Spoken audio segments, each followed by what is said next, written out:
So if you have an overgassed AK, any AK, doesn't matter which one, and you want to correct that because you want less wear and tear on the gun, or especially if you want to run suppressor, which is going to make even more fucking back pressure and gas. If you want to correct overgassing in your AK without buying a K&S piston,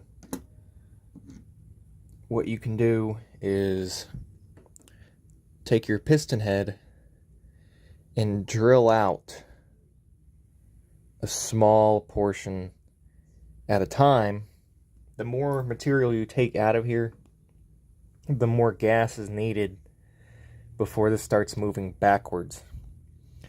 I don't know how to explain that very good. It's kind of like if you were to take a spitball in a pen, instead of starting out with it at the end of the pen, the spitball is like in the middle of the pen, if that makes any sense.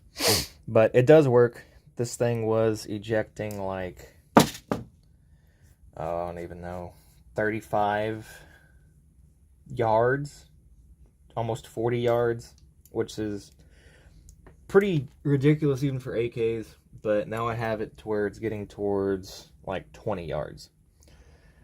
I can still drill out a little bit more, but the trick is to go very slow, because if you take out too much, you won't have enough oomph to go all the way back and cycle around. You can get pretty, you can tune it pretty good if you go slow. I've seen people tune it to where it'll come back and not actually hit the back trunnion. So it'll come back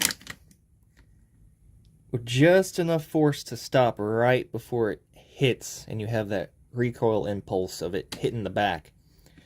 It'll stop right here, pick up around, and go forward. I guess if you were doing like a race gun or whatever, I want this thing to cycle no matter what anyway, but it doesn't need to be that overgassed to do it. The bits I use just start out small. I worked my way up to a, what is this? 5/16 drill bit.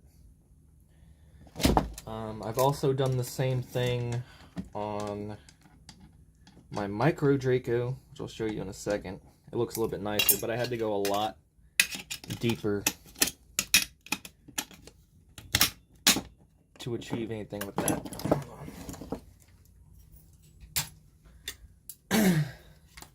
So, Micro Draco,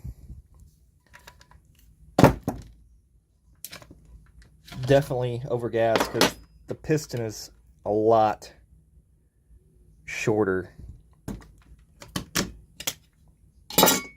It wants to really throw that fucking bolt back, which I think is why they put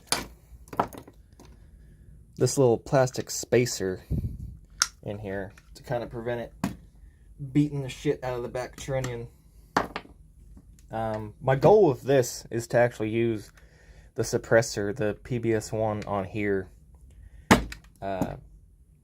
without modifying it. I've watched some other guy's video, and his with the suppressor was going back so hard, his rivets on the back trunnion were cutting through the receiver, and I don't want that. So what I've done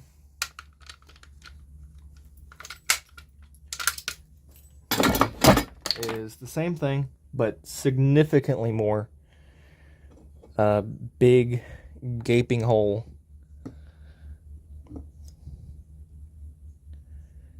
down the middle of the piston, and I've got it to where now it ejects only like 7-8 feet, which is pretty good. The recoil is definitely noticeably less with that. So yeah, the only thing is to just go slow, do a little bit at a time, go back, check it, shoot it, and make sure it still functions.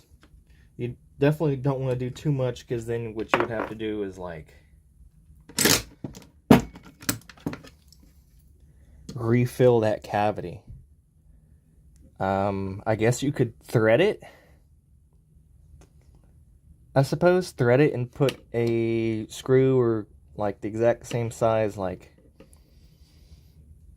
Allen key screw thingy in there. That way you can bring it up a little bit if you overdid it.